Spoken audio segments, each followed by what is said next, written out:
আচ্ছা, আমাকে যদি একটা রুমে পেয়ে যাও তাহলে তুমি কি করবে বলো তো বলছি প্রথমে? 3 কাল গিয়ে 1 কালে ঠেকেছে, এখনো বলছে আমাকে একলা পেলে কি করবে। তুমি যদি একান্তই চাও আমি কিছু করি, তাহলে শোনো।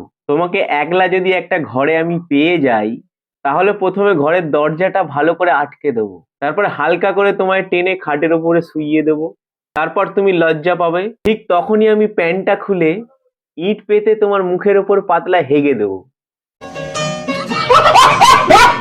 আচ্ছা, এমন কি কোন এমন জিনিস জিনিস যেটা পড়িস মেয়েরা না দেখায়, লুকিয়ে রাখে সেটা মেয়েরা লুকিয়ে দেখি রাখে? বেড়ায়।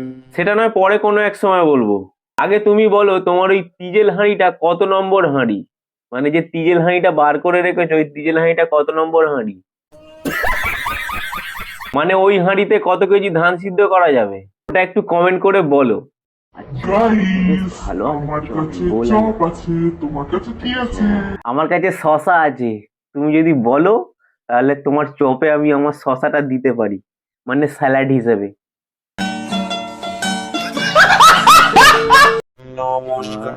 ওখানে এখানে যত্ন যত্ন সহকারে সহকারে খাল খাল কেটে কেটে কুমির ঢোকানো হয়, কুমির ঢোকানো বুঝলাম। হয়। একটু ভুল হয়ে গেল ম্যাডাম, ওখানে যত্ন সহকারে খাল কেটে কুমির ঢোকানো হয় না, ওখানে যত্ন সহকারে খালের ভিতরে কুমির ঢোকানো হয়।